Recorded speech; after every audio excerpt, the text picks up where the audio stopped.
কাউকে অসম্মান করতে গেলে শিক্ষার দরকার পড়ে না, কিন্তু কাউকে সম্মান দিতে গেলে শিক্ষার দরকার হয়। আর সেটা হলো বাবা মায়ের দেওয়া শিক্ষা। ছেড়ে যাওয়ার সিদ্ধান্তে যে অটল, তার কাছে নিঃস্বার্থ ভালোবাসাটাও একটা অভিনয়। যারা বেশি মিষ্টি মিষ্টি কথা বলে, পিছন থেকে ছুরিটা তারাই আগে মারে। প্রতিদিন অন্তত 1% হলেও নিজেকে উন্নত করবেন। বছর শেষে দেখবেন মোট 365% হয়েছে। যে কোনো সম্পর্কের পাসওয়ার্ড হচ্ছে বিশ্বাস। আজ হয়তো সময়টা খারাপ, কিন্তু সারা জীবন থাকবে না। তবে আজ যাদের চিনে নিলাম, তাদের সারা জীবন মনে থাকবে। অতিরিক্ত আপন হতে যাবেন, দুঃখ ছাড়া কিছুই পাবেন না। রব সবাইকে সবকিছু দেয় না। হয় কাউকে দিয়ে পরীক্ষায় ফেলেন, নয় কাউকে না দিয়ে ধৈর্যের পরীক্ষা নেন। দেখতে সুন্দর অনেক পাওয়া যায়, কিন্তু যাদের মনটা সুন্দর তাদেরকে কেবল ভাগ্য করে পাওয়া যায়। হয়তো তোমার জীবনে হবে উন্নতি।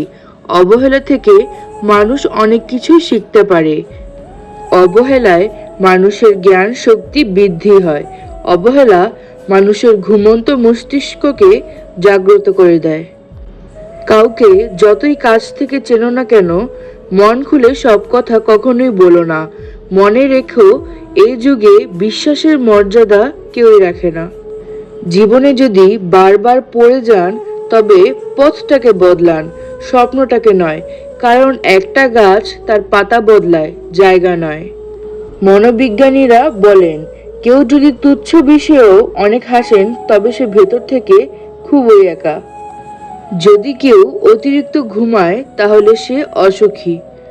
যদি কেউ কথা কম বলে, কিন্তু যেটুকু বলে খুব দ্রুত বলে, তাহলে সে কিছু গোপন করছে।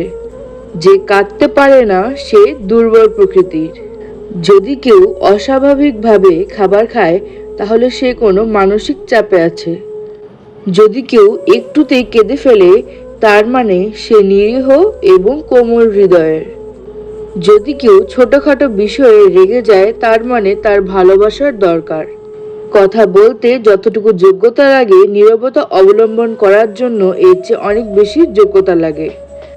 স্বার্থপর মানুষেরাই জীবনে ভালো থাকে, বাকিরা তো কেবল অপরকে ভালো রাখে। যদি ভিডিওটি ভালো লেগে থাকে, তাহলে অবশ্যই একটি লাইক দিবেন এবং চ্যানেলটিকে সাবস্ক্রাইব করে নেবেন।